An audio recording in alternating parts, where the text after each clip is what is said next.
саясатчымыз. Сен қазір бір нәрсенің үкімі мен причинасы болады, иә?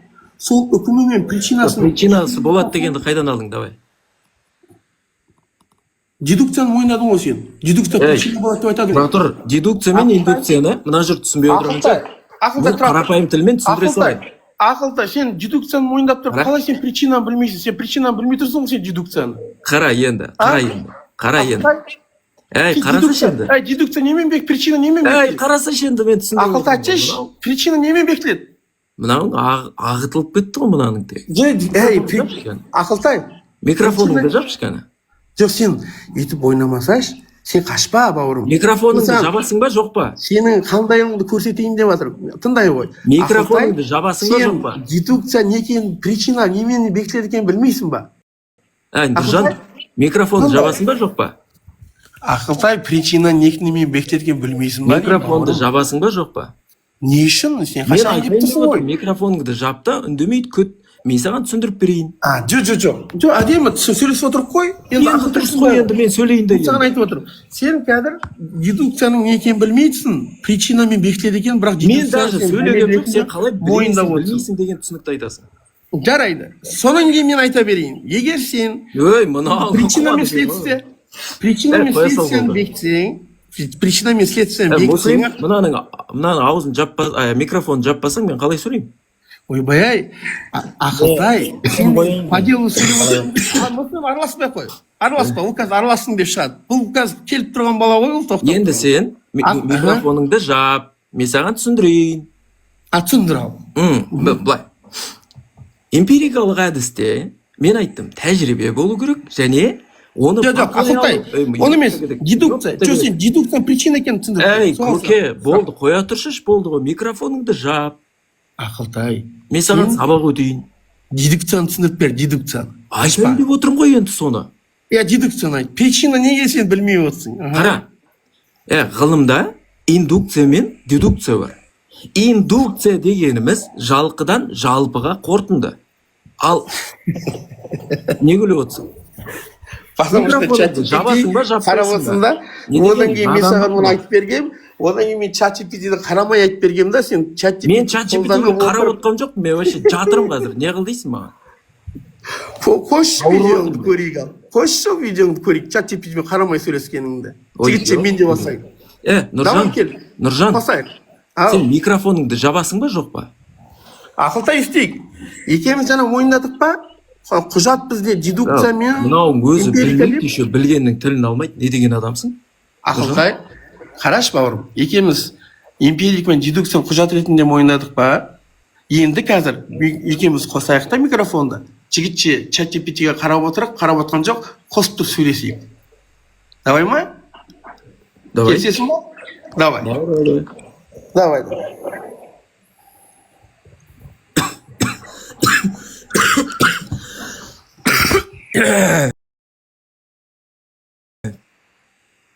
Что там, не істейміз енді? Қос, видеоңды қош жібер. Свет жағайын онда мен. Жақ.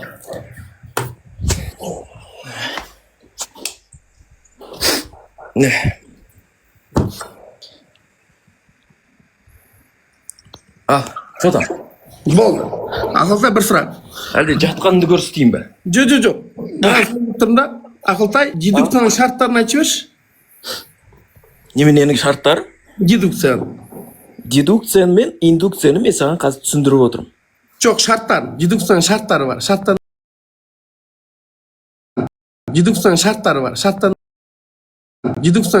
бар. Ал жалпақтан керісінше тұжырым жасау, ол индукция болады. Қате. Наоборот. Кішкентай жалқыдан жалпыға өтейін. Мен айтқан нәрсені сен тоқта, керісінше. Жалқыдан жалпыға өту индукцияда, ал негізі жалпы арқылы, то есть жалпы арқылы жекеліні шешу, бұл дедукция деп аталады. Сен керісінше шешу. Сен айттың ғой, записьті шығаршы кәні. Қателестің, жақсы, кейін көресің. Жарайды, енді дедукцияның шарт жерін айтып жіберші. Ақылтай дедукцияның шарттарын. бүйтіп жатқаным ыңғайлы ма сендерге? Сен же чат GPT қарап жатсың ау, а? Бір қолмен. Сен кішкене басың істейтін адамсың ғой, да? Мен саған айтайыншы былай. Қара, эмпирикалық әдістермен сен Құдайды танимын дейсің. Құдайды қашан бақылаған едің сен? Құдайды қалай қашан тәжірибеден өткізіп көрген едің сен? Не айтып отырсың? Алғашқы сөзіңнің өзі авария ғой мынау. Осылай сөйлесетін бе еді жалпы? Хотя бы ана муслим 08 менімен сөйлескенде, бізде исламда мантық бар. Мантық ол ойлау жүйесі. Біздің логика сол деп айтты. Ол гректің ана платонизм анау мынауынан келеді да, Аристотельдерден келеді да. Ол окей, онымен де сөйлесуге болады. Бірақ сен тіпті оны да айтып отырған жоқсың ғой. Кішкене ұят деген болу керек қой адамда. Жарайды. Ақылтай енді қара, мен саған басында айттым. Құжат ретінде не қабылдаймыз деген кезде сен эмпирикамен, мен айттым эмпирикамен дедукция дедің, сен иә дедің. Оны эмпирикмен Құдай бекіту идеясы қаралған жоқ. Ол жерде заттардың ақиқатын немен білеміз идеясы қаралды. Оны видеодан көріп аласың. Екіншіден, сен қазір жаңа дедукция мен индукцияны біле алмай отырсың толық, жалпыдан жалпыға өту, жалпыдан жалпыға өту деп шатастырып отырсың. Сен чат GPT-дан ажырадың да, уже сен ненің не екенін білмей отырсың. Мұны бәрі көріп отыр. Тыңдап аласың ертең. Үшіншіден. Бәрі көріп отыр, сен не өтірік айтасың? Жарайды. Өтірік айтқанға нормально қарай ма сенің? Өтірік туралы аскорбят етпек. Мен сен бір рет аскорбят етпек. Әлі бір рет аскорбят етпедім, сен бағанан бері аскорбят етпедің. Сен мені өтірікшіге шығарып отырсың, қалай аскорбят етпейсің? Апелляция клишности деген нәрсе бар екенін білесің ба? Ақылтай, жарайды. Не деген ұятсызсың, жала жауып адамға? Сөзден қашпай, қатысы жоқ қой. Тұра тұр, апелляция клишности болды ма, онда сен мына сөзіме жауап берші. Ол біздің мәселеге қатысы жоқ. Тоқташы. Жарайды, Ақылтай. Тоқта. Жарайды. Оны кейін, Ақылтай жарайды. Оны кейін шеше бересің. Мен туралы мынау келісті ма деп өзіңше болып тәкаппарланып пікір жазасың. Мынау келісті ма деген не сөз? Мен де саған апелляция клишности жасап көрейін ал. Нормально ма сенікі? Не деген неадекват адамсың сен? Көріп тұрсыздар ма қалай жеңіліп тұрған, вообще диспуттан қашып тұрған адам ғой, қарасаңыздар. Сөзге жауап бере алмай, басқа айталған, басқа... Сен үшін бар ғой? Көке, мәселеге қашпай. Нормально жауап бер маған. Жарайды. Неге сен тәкаппарланып, сайтанның ісін жасап отырсың? Алла. Жақсы бауырым. Муслим емессің ба? Кейін айтасың, жарайды. Ал сен, Ақылтай, неге оны моральдық тұрғыдан маған ол жақсы жаман деген идеяны айтып тұрсың, сен бекіте алмайсың ғой оны? Не, сенің тәкаппарланғаныңды қалай бекіте алмаймын? Сенің ислам бойынша түсінікпен де ол сайтанның тірлігі, тәкаппарлық сайтанның қасиеті, білесің бе оны? Или мен үйретейін ба саған? Тәкаппарлық дегенде неге ол жаман деп шештің, сен де, мен де жаман. Бірақ сен де неге жаман ол? Неге сен маған айта ондай право имеешь, маған сен моральдық тұрғыдан айтуға? Ол сенде жаман емес қой. Қара, менде жаман емес болса, сен жаман емес, да? Жақсы. Мен сенің қазір араб құл екеніңді дәлелдеймін, қара. Егер мен қазақ бола тұра, менің ата бабамның жолы, дүние танымы, тарихы, салт санасы, дәстүрі, соның бәрін сен жоқ деп тұрсаң, сен арабтан ғана алдым деп тұрсаң соны, сен нағыз араб құлсың, бетің айтайын. Қазақтың өз дүние таным түсінігінде тәкаппарлық сияқты, анау кез келген жасыңнан сұрақ қазір, өзінше болмашы деп айтады.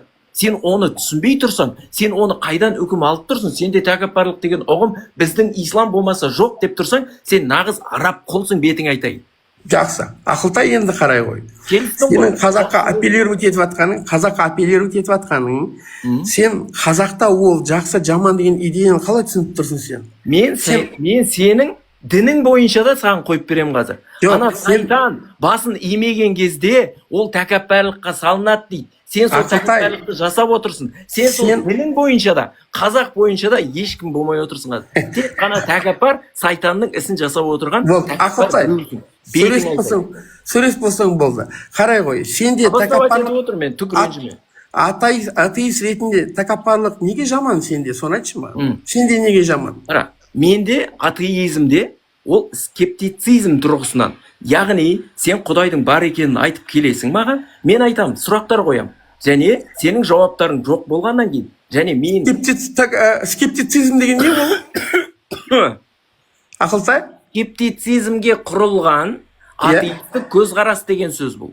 Ол қандай сөз тіркес, скептицизмге құрылған атеистік көзқарас деген. Я, сен сөйлесесің ба? Әрбір сөзге енді талдау жүргіземіз ба? Сен просто комедия айтып отырсың да сен.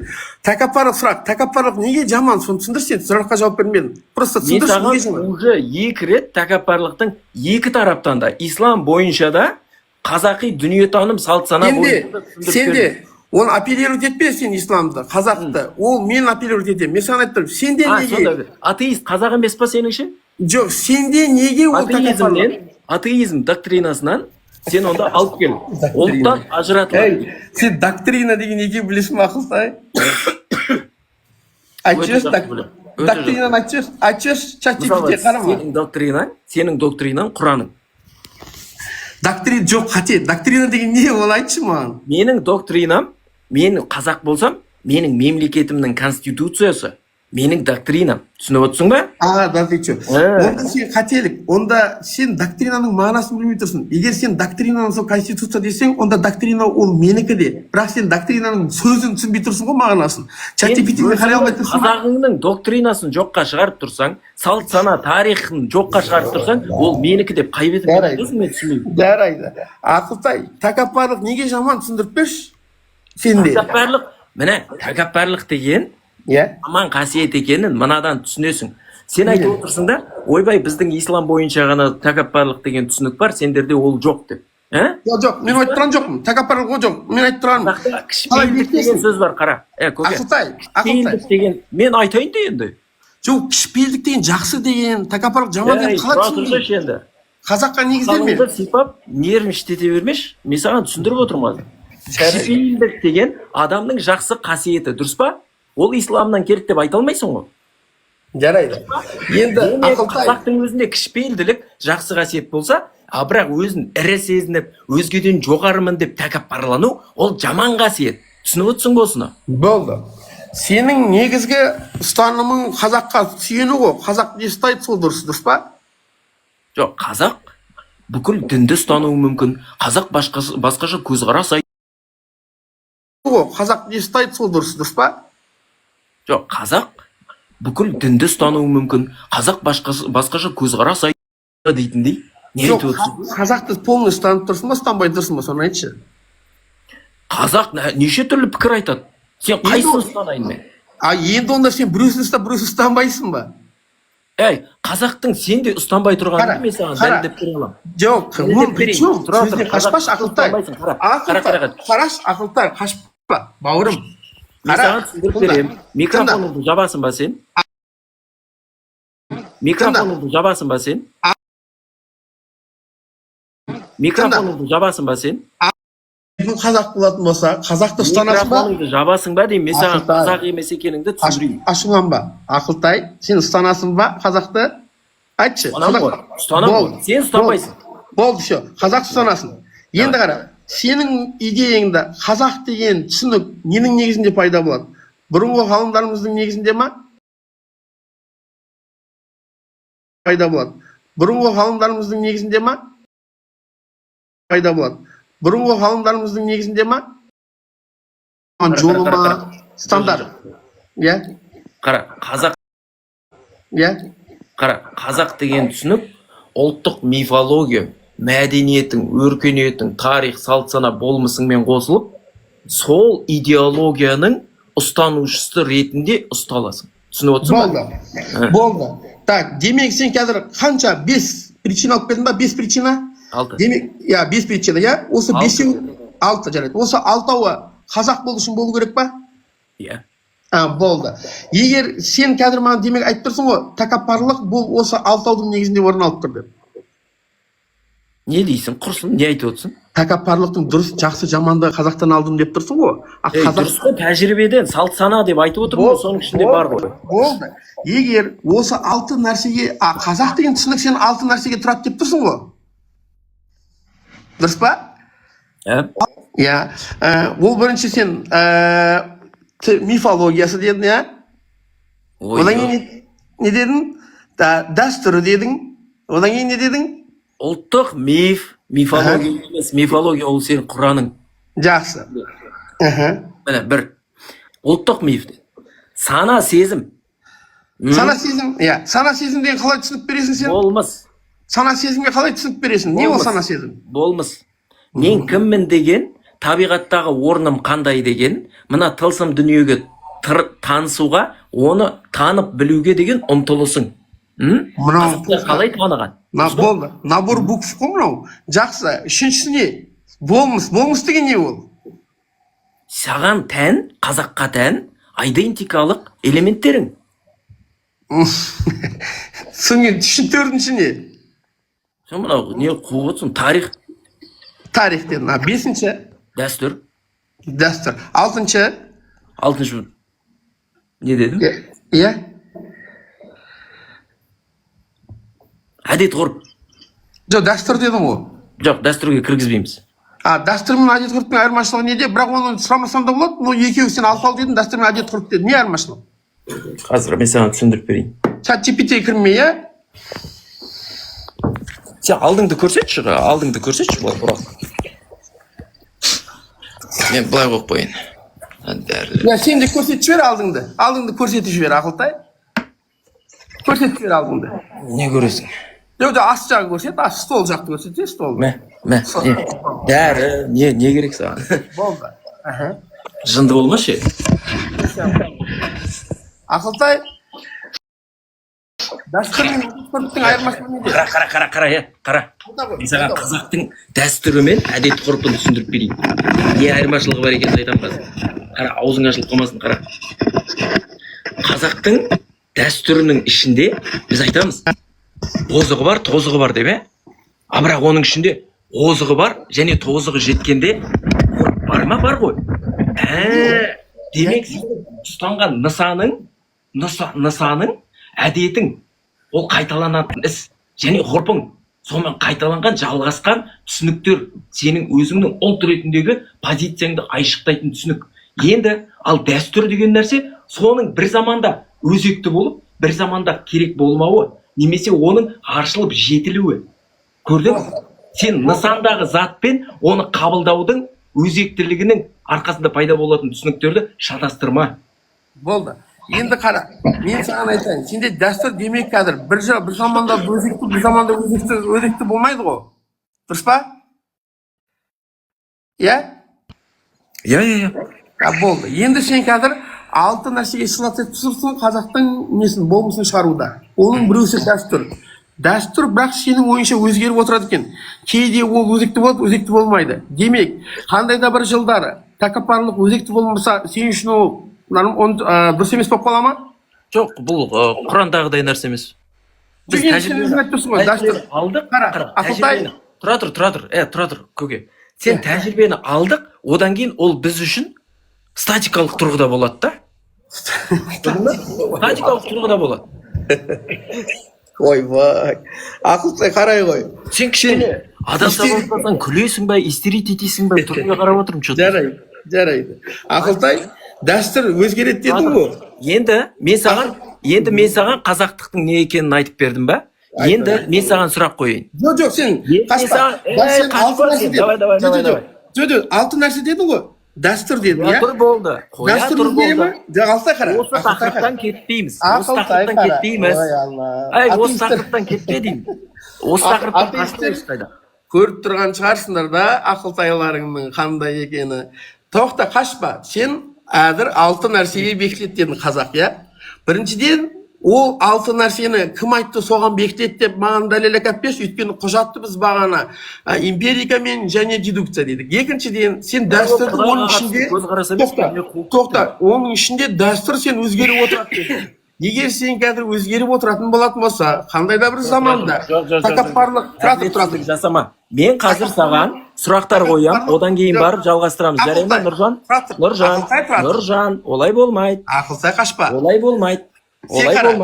Сен қазір нені айттың, қазақтың 6 нәрсеге езелет деді. Тұра. ChatGPT отырма. Ят балады.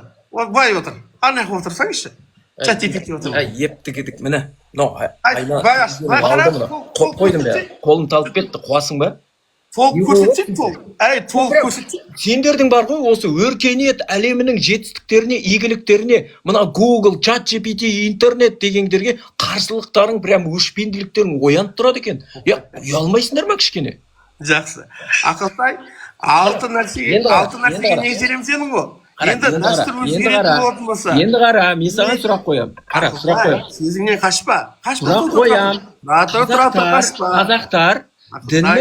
Қазақтар діннің жақсы тұсын алып, жаман тұсын алмай тастағанын білесің ба деймін саған. Сөйлесуге мүмкін емес екен ғой, действительно. Ақылтай қара. Сенімен сөйлесу мүмкін емес, сен сұрақ қойып жатсың, мен жауап беріп жатырмын бағанадан. Мен саған айтайыншы. Сен өзің алып келдің ғой өзіңді. Сен айттың, қазақтар алтын. Мен енді сұрақ қояйын. Енді жауап берсеңші, бітірейік та. Сен жаңағы. Жауап беріп қойдым мен саған, бәрін түсіндіріп бердім. Жоқ, дәстүр өзгеретін болмаса қалай сен оған негізделесің? Демек, тәкаппарлық бір жылдарда дұрыс болады да, бір жылдарда дұрыс болмау ықтималдығы бар ма? Сенде қазақтың өзінің түсінігі бар. Иә. Қазақтың өзінің түсінігі бар, білесің бе оны сен? Ол неге негізделеді? Түсінігімен біз өзгермелі болатынын біз оның артықшылығы деп білеміз. Және ол ғылыммен бірдей біте қайнасады. Түсінесің болсын? Ғылымда абсолютно болды емес. Кішкене жаба тұр. Микрофонын жаба тұр. Қазақ болмысы өзгереді деп отырсың ғой. Ақылтай, сен қазір қазақтың болмысы өзгереді дедің ба? Өзгереді. Біз динамикалық құбылыспыз. Тіліміз де өзгереді, бәрі өзгереді. Оны кез келген лингвист, мәдениетіміз, әдет ғұрпымыз да өзгереді. Оның бәрін ал, мораліміз де өзгереді. Сендер 7-ші ғасырдың моралімен жүрген жоқсыңдар ма? Болды. Ақылтай, енді қарашы. Жауап бер. Енді сен қазір қарашы, қазіргі сүйеніп тұрған қазақтарың бар ғой, моралына, иә? Қазіргі сүйеніп тұрған қазақтардың моралі бар ғой? Салғыласып қалған адамсың, жауап берсеші маған. Ақылтай, тыңда, мен айттым, қазіргі сүйеніп тұрған қазақтарың бар ғой? Жауап бер, қашпа. Сен ертеңгісін олар өзгерген кезде, қазіргі сүйеніп тұрған қазақтарың дұрыс болмай ма? Ақылтай, қара, қазіргі сүйеніп тұрған қазақтарың, кейін өзгерген кезде сен өзгереді деп отырсың. Өзгерген кезде жоқ па? Дұрыс болып тұра ма, дұрыс болмай тұра ма? Соны айтшы. Дұрыс болып тұрады, қазақ өзі шешеді оны. Ненің дұрыс, ненің бұрыс екен. Озығы жеткен дәстүрді алады, тозығы жеткен дәстүрді қалдырады. Білесің оны? Сен соған сүйеніп тұрсың ғой. Сен енді мен де оған сүйенемін. Просто сен дұрыс емес интерпретация беріп тұрсың да? Сүйенбейсің, өтірік айтпа. Аузыңнан келгенді сөйлеп жатсың. Сен тұра тұр. Сен қара. Ақылтай қара. Ақылтай. Қиямет күніне дейін. Бірақ ол бойынша сөйлесе алмайсың. Ақылтай қара. Сен айтып тұрсың, қазақ дәстүрі өзгереді, қазақ болмысы өзгереді деп отырсың. Енді сен қазақтарды қазір ұстанып тұрсың да, бұлардікі дұрыс болып тұрады. Бірақ сен өзгереді деп отырсың да, ертеңгісін бұлардікі өзгерген болатын болса, қазірдікілердікі дұрыс бола ма, болмай ма? 50 жылдан кейін қазақ өзі шешіп, өзі өзгерсе, оныкі дұрыс болады. Екі ақиқат бола ма? Бір ғана ақиқат болады. Енді онда сен неге ананда ақиқат, мынанда ақиқат деп демек, қазақтың ақиқат емес екен, иә? Причем тут ол? Қазақта жерлеуге келгенде, мына Молдекөл Ақылтай, қараш, екі ақиқат бола ма? Мына қарабеттігі де осы себеп. Қарабеттігі де осы себеп.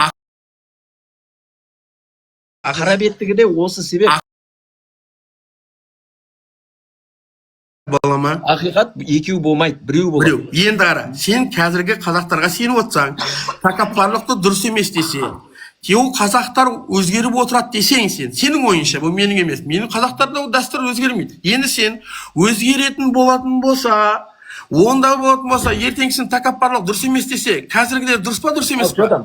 Енді жауап бересің ба маған, жауап бермейсің ба? Жоқ, Ақылтай, қазіргілер оқиды, сұқтарыңнан шаршап кеттік сендердің бар ғой.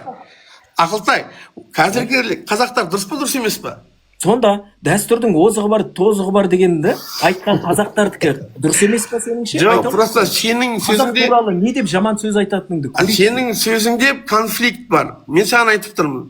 Адам бір динамикалық құбылыс дегенде ешқандай да конфликт жоқ. Бір күні бір дәстүр бізге болады, бір күні қазақ өзі шешсе, тарихи танымы мен дүние таным, түсіндік, салт сана деген түсінік бар, білесің ба?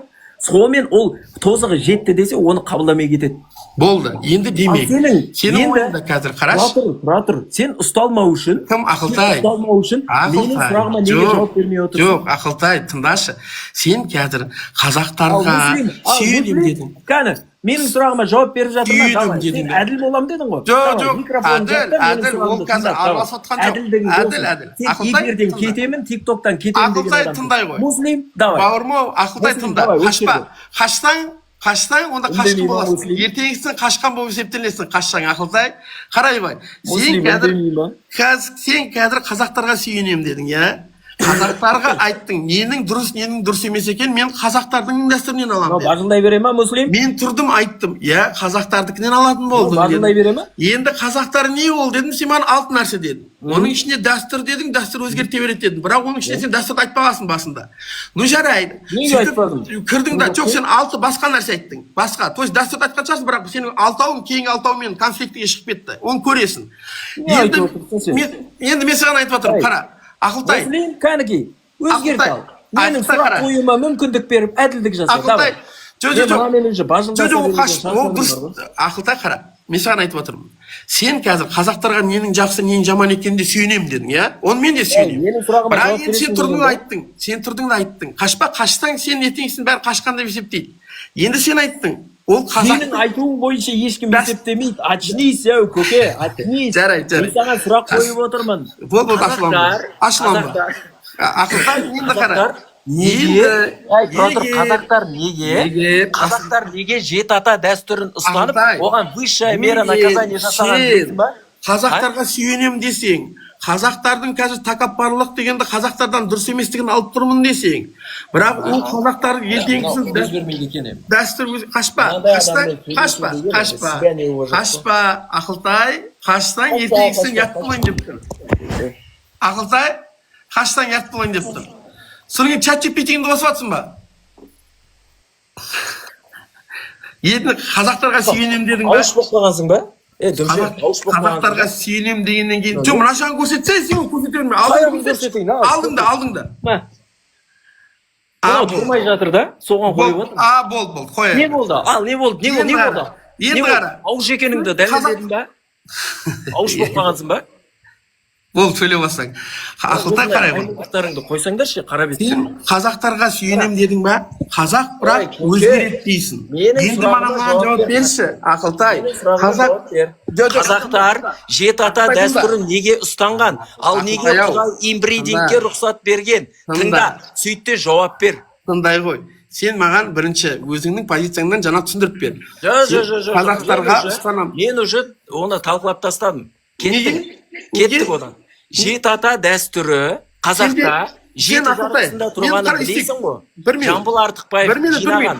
Соның 171-ші бетін ашсаң, өлім жазасы деген тарау бар. Сол бойынша жет ата дәстүрі бұзып, жақыннан қыз алысып, қан араластырғандарға высшая мера наказания. Көке, ол сен сенетін исламға қалай қатысы бар оның? Ақылтай бұны. Жауап бер.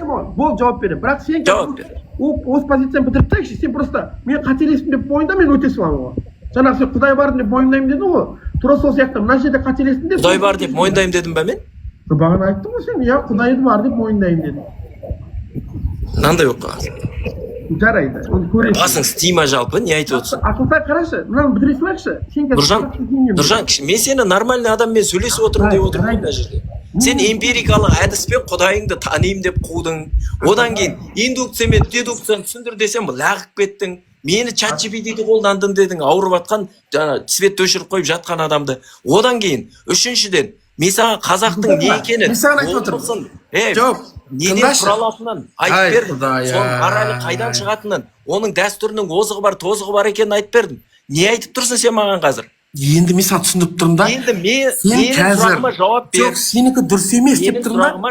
Қараш, Ақылтай, сен қазір қазақтарға... Мына Муслим 08-дің әділеттігіне что-то күмәнім бар. Ертең кетесің ғой тиктоктан. Кім Ақылтай, әділеттік деген не ол? Сенде әділеттік деген түсінік болмау керек қой. Сен неге Қазақта, тұра тұр. Қазақтың өзінде әділдік деген түсінік жоқ, себебі оған арабтар әкеп бермесе. Болды. Солай естіп отырмын, дұрыс па? Болды, дұрыс. Енді қазір сен қазақтарға сеніп тұрсың ғой.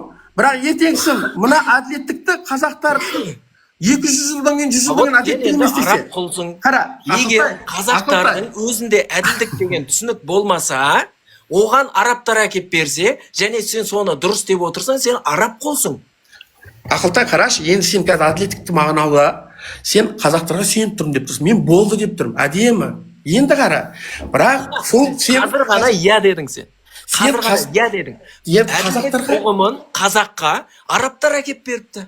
жоқ, мен айтпадым өйтіп. Енді тыңдай қойшы Ақылтай. Сен қара. Иә дедің сен сөйтіп. Қазаққа Иә сүйендің дедің ғой ғой. жаңа. Қазаққа сүйендің ғой. Енді қазақ ертең өзгереді дейсің сен. Бұл дәстүр Иә. өзгереді дейді. Иә. Өзгереді, иә. Енді қазіргі ақыл сенің әділеттік деген түсінігің қазіргі ата бабаларға тұсанып тұрсаң, кейін 100 жылдан кейін өзгерсе, қазіргі ата бабалардікі дұрыс па, дұрыс емес па? Әртүрлі. Қалай әртүрлі? Прикинь. Сен ақиқат біреу болады дедің ғой. Қара. Ақиқат біреу болады дедің ғой. Нұржан, қара. Ақиқат біреу болады дедің ғой. Нұржан қара. Енді Ақиқат біреу болады дедің. Тұра тұр. Хандық дәуірінде сен ханға барып датыңды айта алатын ба едің? Айта аласың. Дұрыс па? Иә. Қазір Тоқаевқа барып датыңды айта аласың ба сен? Ол дәстүр емес, ол дәстүр емес. Тұра тұр. Ол дүниетаным салт сана деп аталады, көке. Ой, Сен оған хабарың болмаса мен одан саған кейін түсінбеймін. неге айта алмайсың? Міне көрдің ба, өзгеріс. Міне Жөн неге айта алмайсың? Неге барып датыңды айта алмайсың? барып айта қойшы кәні. Неге ол? Бар да кіріп айта қойшы кәні. Неге ол барып конкретно официально заявление жазып барып айта аласың? Мен саған өзгерісті көрсеттім ба? Енді менің сұрағыма жауап бер. Жоқ. Салт дәстүр деген сен мағынасын түсінбей тұрсың. Жауап бермейсің ба? Салт дәстүр деген мағынасын Жауап түсінбей бермейсің тұрсың. ба? Кете берейін ба? Ақылтай, Жауап қашпа. бермейсің ба? Кете берейін ба? Кетпе. Біраз нәрсені мен саған Жауап мойындатып бермейсің жіберейін ба? деп тұрмын. Біраз нәрсені мойындатып Я жіберейін жоқ. деп тұрмын. Я жоқ. Жоқ. Сен сияқты дүмше мылжыңмен Жауап беремін, қашпа. Жауап беремін. Бірақ просто сен Давай. сұрағымды бітіріп алайық. Жоқ, бітіріп қойдың сен. Баяғыда қашпа. бітіріп қойдың. Қашпа, Араңда атеист. отырсың. Атеистерден Өзің ұят дін болады. бойынша сөйлесе алмайсың. Діни хабарың жоқ. Атеистерден- Батыстан шығатын хадисті де әлі білмегенсің. Ақылтай. Оқымағансың. Қарашы, Мүбәрәкті бауырым. бітіргенсің. Оны кез келген бала жемішке дейін шағып Оны не істейсің? Мен саған мынаны түсіндірейін деп жатырмын да. Жетата дәстүрін неге қазақтар соны высшая мера наказаниемен тыйым салып бекітіп қояды да, ал исламда оны имбридингке рұқсат береді, а? Немере қарындасты алуға рұқсат береді. Құдай білмей қалған ба? Жарайды. Енді қарашы, Ақылтай, егер қазақтар тұрып, сол высшая мераны ертеңгісін 100 жылдан кейін өзгерте ала ма, өзгертпей ма шариғатқа сай қылып? Бүйтіп қалса, сөйтіп қалсашы Не өзгерте ала ма, өзгерте алмай ма?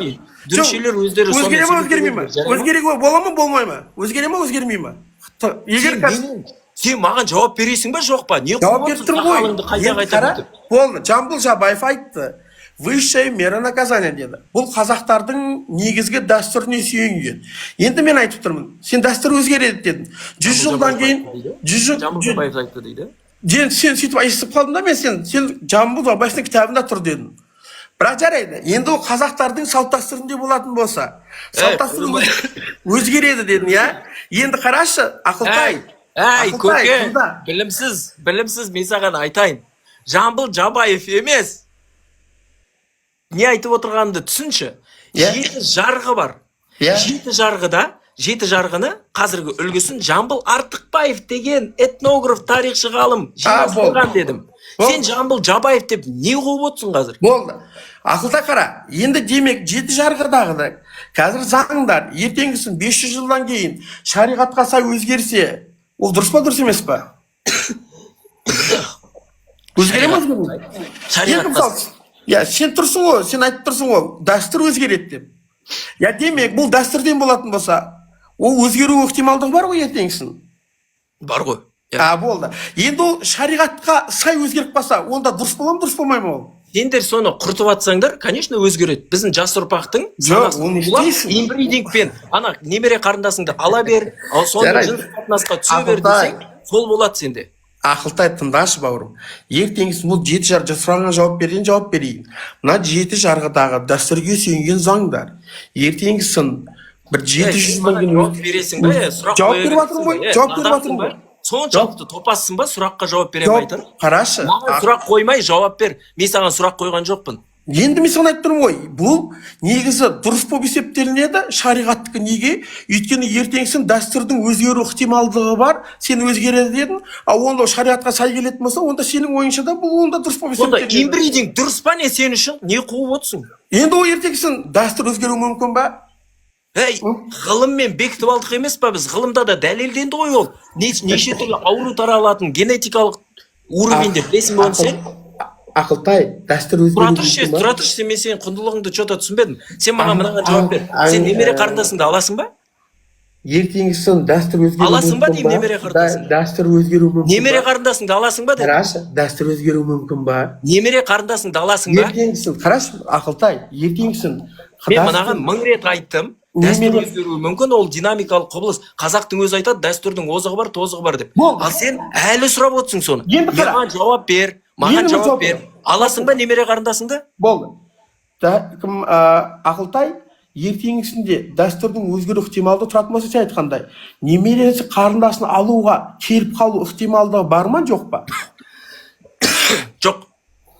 Онда өзгермей ма? Оған қатысты түсінікті ғылыммен бекітіп алдық қой біз. Неге қалай ғылыммен бекітіп алдың сен? Сен қалай ғылыммен әлі оқымағансың ба не? Жоқ, сен Родственные браки чем опасны деп Гуглға ма жазып көрші көке. Жоқ, тыңдашы мені. Өзің жек көретін. Болды. Немере қарындасыңды аласың ба жоқ па? Болды. Егер сенің ойында Жауап бер. Аласың ба жоқ па? Тыңда, сен қазір дәстүр өзгереді. Аласың ба жоқ па деймін немере қарындасың. Дәстүр демек өзгермеу ықтималдығы бар ма сенің ойынша? Аласың ба жоқ па? Неге сен қашып тұрсың? Өзгереді деп отырмын, қайта сұрай берген не қылып отырсың? Енді өзгеретін болса, логикалық тұрғыдан ертеңгісін шариғатқа сай өзгеруі мүмкін ба? Ықтималдық бар ма? Жоқ. Жоқ деген 100% қалай шығардың сен? Шариғат келмейді біздің елге, білесің бе оны? Неге? Ол ислам бойынша да солай ғой, білесің ба? Ислам бойынша қиямет болған кезде уже жақындағанда мұсылмандар болмайды екен жер бетінде.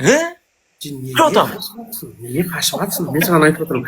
Ақылтай, қарашы, ертеңгісін ықтималдық бар ма? Жауап бересің ба, немере қарындасың аласың ба, алмайсың ба, не қуып отырсың? Судыраңып, дүмшелікпен айналысып отыра беру әйтеуір.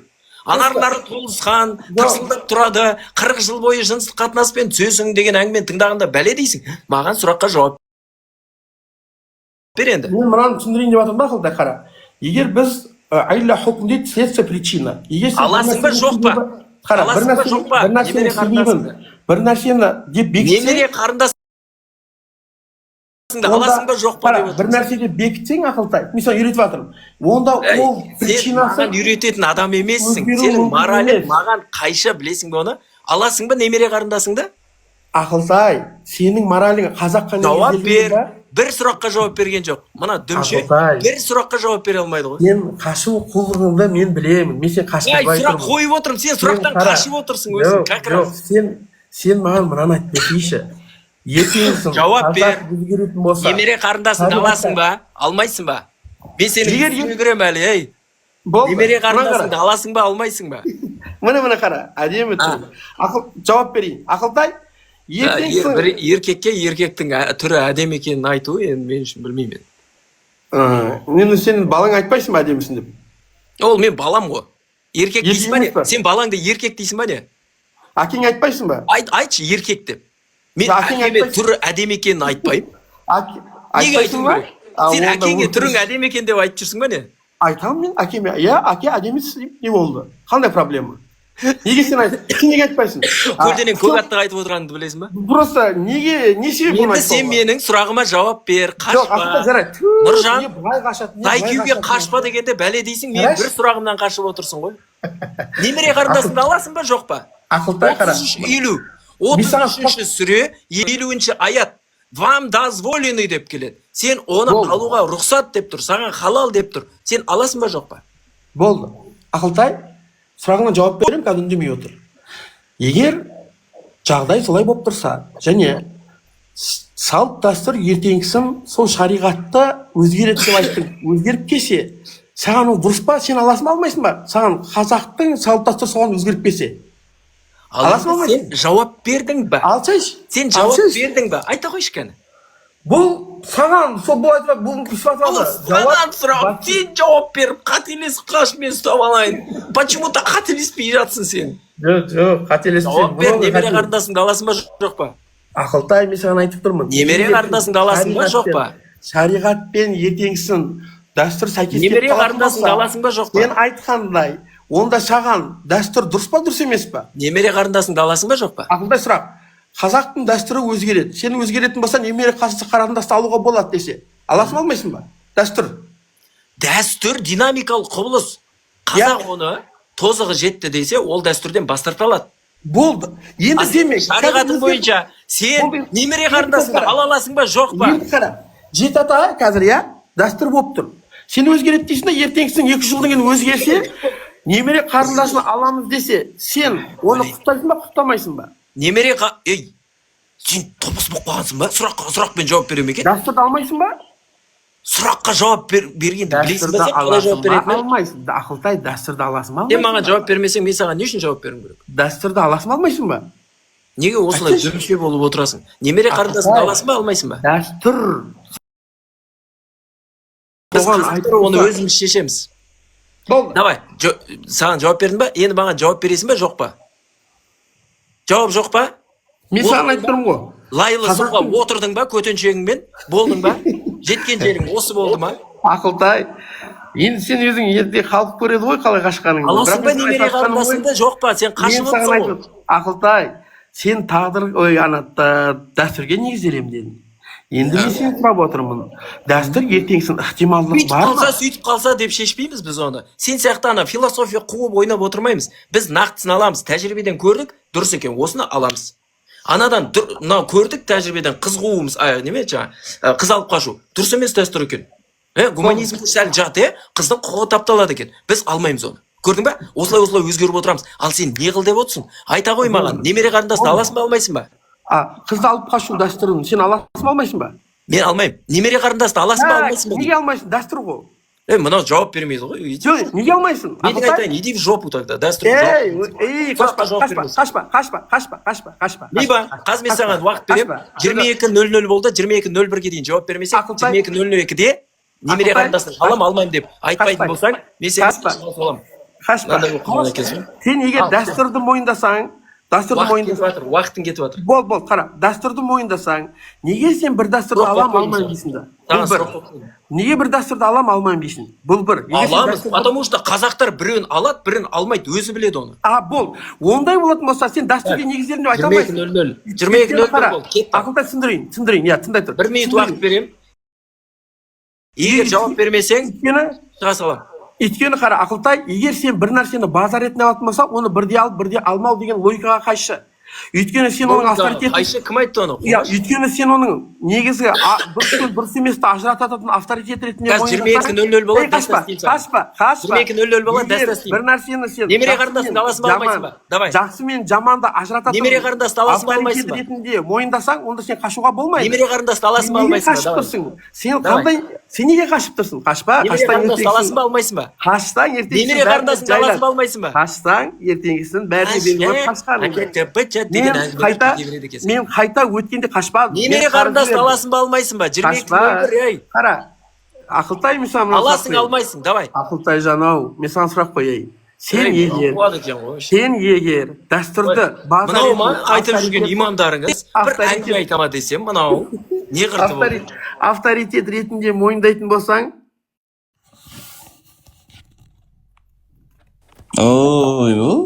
қай кетті? Арда? Муслим шақыр, тағы бір рет шақыр. Ардақ алмайды, уайымдама, ешкім алмайды. Не болды саған, уайымдама. Көтеріл кел. Сен өзің ұсталып тұрсың да басқа темаға секірмесейші енді. Әділетсіз ол. Ол әбден сөйтіп үйреніп алған ғой. Жібермей қойсаң солай істейді да ол. Қай кетті, вообще жоқ болып кетті. Кім Ақылтай келе ғой, күтіп отыр мен сенің атеистерден ұят болатын болды. Ақылтай? Ұят болды, мына қашып кеткен. До конца тұрмай ма сөзінде? Ақылтай? Ардақ? Ардақ, Ардақ, бергеле. Ардақ. Мошенник. Қақта мынау? Ұстаз, пока қателігін айта беріңіз. Мен бір-екі жерін байқадым. Жақсы, бұл деген әбден андай сөзге үйреніп алған ғой. Мен оны ана бір Закария ма, сол жігітпен де сөйлескен көрдім, өте әдепсіз жігіт екен да негізі. Бұлай қашып, сөзден ойнап, оған ондай мүмкіндік бермеу керек та, әйтпесе бұл мына адамдардың алдында ойбай бір қырғандай болып көрініп қалады. Сондай мүмкіндікті бермеу керек негізі бұған.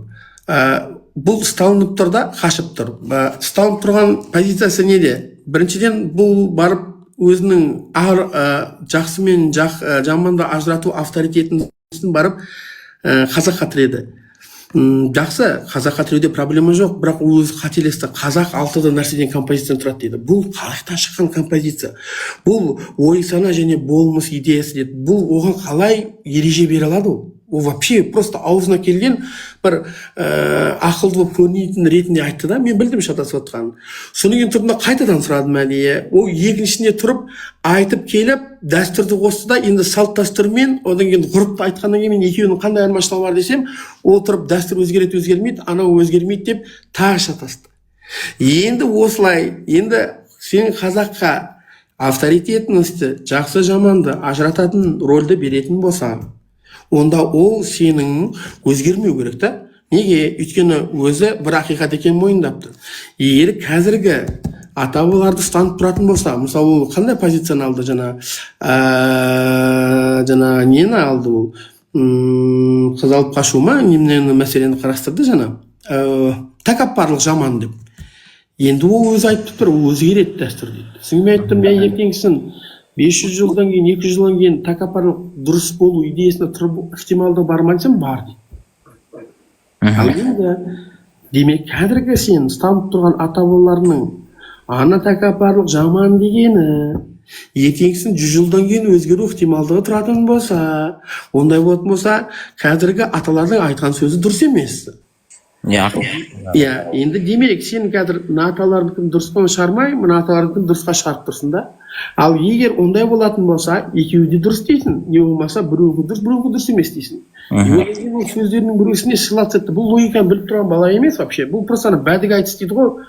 Негізі мен атеистерге шын айтайын. Атеистер ақылтай өздерін біліп тұрған шығарсыздар, мына вообще негізі надан екенін. Мүлдем надан ғой, просто ұрсуды үйреніп, ұрысқанда біледі бұл. Не, дедукцияны не деп айтты жаңа? Дедукциядан қателесті. Ой алла, тағы да. Оның алдында ChatGPT-ға қарап отырды. Мен өзім сөйтіп ойладым, өйткені айтып отырды да.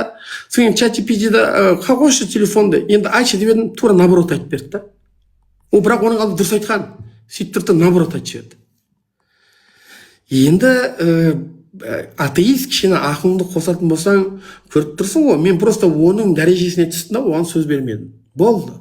Әйтпесе ол онымен өзінің тілінде сөйлеспесең, ол негізі бір жүйелі сөзге келетін адам емес. Бұда логика жоқ, мүлдем болмайды да. Сөзден қашу, бір қай сөзі оның бір дұрыс болуы мүмкін, мынаның ішіне түсіне. Жаңа сіз негізі бекітіп атқан кезде, эмпирикалық дәлелдерді бекітіп атқан кезде мақсат басқа етін. То есть не нәрсе бізге қазір дәлел құжат ретінде болады. Бірақ ол оны алып алып, жаратушы Құдай бар ма деген мәселеге әкеп тақап жатыр. Яғни сен осыған сүйеніп, жаратушы бар жоқ деген тауып берші маған деп жатыр да, бірақ әңгіме басқа да болды да. Манипуляция. Бұндайлармен бұл андай конкретно бір нені білдіре алмайсың да, оның бір ақмақтығын ше. То есть ақмақтығы өздері білдіртеді, а былай негізі бір сөзден ұстап алу деген жоқ бұларда позиция. Неге? Өйткені жоқ қой ешқандай ар намыс. Сөйлей береді, ұрса береді да. Бұл қазір қарасаңдар, қанша уақытын немен өткізді, манипуляция және оскорбление өткізді. Енді атеистер енді өздерін көріп тұрсыңдар деп ойлаймын мен негізі. Сондықтан да ақылтайларың бір, мен әдейі шықпай қойдымда оның позициясына түсіп сөйлестім, жібермейін деп. Одан кейін ол қашты. Демек, мен өткенде, хотя олардың эфиріне кірген кезде мен қашпадым еще. Қараш, олар мені шығарып жіберді. Енді жігіт болса отырып, мен шығарып жіберетіндей болмай ма? Сіз шығарып жібердің ма? Кім сайты деген кіргізбеді ғой, мен қайта сұрадым ғой, кіргізбей қойды асқақтар. Не себеп болды? Білмеймін, типа оларға мүмкіндік бермесең, ол солай болады да. Типа сұрағына ұстап тұрып алсаң, сондай болады. Бұлар негізі осындайға үйреніп алған ғой, әбден андай, дұрыс па, үйтті ма, одан кейін жаңағыны белгілеп алып, сөйлесетін кезде құжатты белгілеп алып, ChatGPT шығарып тастаңыздар, өзі мойындады ғой, одан кейін өзі сөзін мойындағаннан кейін одан кейін қаша алмай тұрды чат GPT-ға бара алмай. Чат GPT-дан алсап тастасаңыздар болды, бұл түк білмейтін бала ғой. Кеше алдыңғымыз, так кеше емес, алдыңғым тоже диспут болған ол баламен. Құдай қаласа ол да шығады, просто субботадан кейін шығарайын деген ғой. Тоже жаңағыдай чат GPT-сі шығып қалды ол бала. Негізі жаман жеген, құдай қаласа оны да шығарайық. Негізі сам по себе бұлар тек қана сол чат GPT, одан кейін самый үлкен проблемасы сөз бұлар мен түсінгенім. Негізі жүйесіз алынған білім проблема екен да негізі. Қандай Мен сұраққа жауап берейінші. Мен жаңа мына жақта сұрап жатыр ғой, кім муслим немере қарындасыңды алуға бола ма болмай ма идеяшы. Мен просто әдейі жауап бермедім, бірақ бұның жауабы белгілі, баяғыдан зеш шығып кеткен жауап. Мысалы қараңдар, мен өткенде бір тәңіршіге де жауап беріп жатқам. Бұл дегеніміз, бұл ақылтай қалай позицияны әкеп тұр. Немере қарындасыңа үйленбесең, сен ислам бойынша дұрыс емес қой, дұрыс па деп жатыр да. Мен айтып жатырмын, немере қарындасына үйлену бұл уәжіп, фарз, ешқандай амал емес. То есть немере қарындас деген сенің қарындасың емес та ол тіпті. Немере қарындас дегеніміз бұл ағаңның бауырының несі қызы. Енді мына жерде мынандай сен идеяның келуі бұл саған міндеттейді деген әңгіме ма? Жоқ, міндеттемейді. Даже пайғамбарымыз саллаллаху алейхи вассаламның халифтары Омар радиаллаху анху үстіп айтқан, үйленген кезде туысқандар алыс болған сайын жақсы деген да. Алыс болған сайын жақсы. То есть бұл бізге міндеттелетін амал болатын болса, онда Омар радиаллаху анху өзіне позволять етпейтін еді. Бұны тастап, то есть туысқандықты алыс болған сайын үйленгендердің жақсы идеясын бізге айта алмас еді. Демек, бұл жердегі жалпы идея қазақтың салт дәстүріне қайшы келіп тұрған жоқ. Қайшы келтірудің конфликт ретінде қалыптасудың қажеті де жоқ бұл жерде. Бұл жердегі не идея? Бұл жердегі идея. Ертең қандай да бір заман ықтималдығы тұра ма? Мысалы, жер бетінде ағалы, інілі, сестра ғана қалып қалады да, соларға қарай заман қарап тұрады деген сияқты идея тұра ма? Сол кезде болады, болмайды идеясына тұрады да бұл. Рұқсат емес. Былай қазір қоғам наоборот, шариғат айтып жатыр. Қалай қазақтың ғұрпында жеті ата ма? Жеті атаға ыңғайлаған проблема жоқ. Ешкім ештеңе деп жатқан жоқ. Бұл негізі вообще проблема шығармайтын жерден проблема шығарып жатқан адам ғой негізі. Ұстаз бір рұқсат болса бір нәрсені қосып жіберсем осы неке мәселесінде бола ма? Айта беріңіз. Қараңыз, мына мен дәл қазір Қазақстан Республикасының неке бабын ашып отырмын да. Қараңыз, неке бабының 11-ші бабында былай жазылады да, араларында неке қиылуына, ерлі-зайыптылы болуына жол берілмейтін адамдар дейді. Біздің Қазақстан Республикасының заңы бар. Жаңа сіз айтқан негізі уже біздің Қазақстан Республикасының заңына енгізіп қойған да. Бұл қараңыз, бұл жерде бір жынысты адамдарға неке қиюға болмайды, және олардың біреуі басқа бір уже некеде тұрған болса неке қию болмайды, сосын бар тек қана жақын туысқандардың арасында неке қию болмайды да. Ал басқа жалпы айтқан кезде үшінші троюродная или жаңағыдай немере, шөбере, аға, 3 адам 4 адам ары аса уже үйлене беруге болады. Бұл уже біздің неке бабында бар да, бұл ше. Біздің Қазақстан Республикасының конституциясында уже өзгертіске енгізіп қойған нәрсе да бұл ше.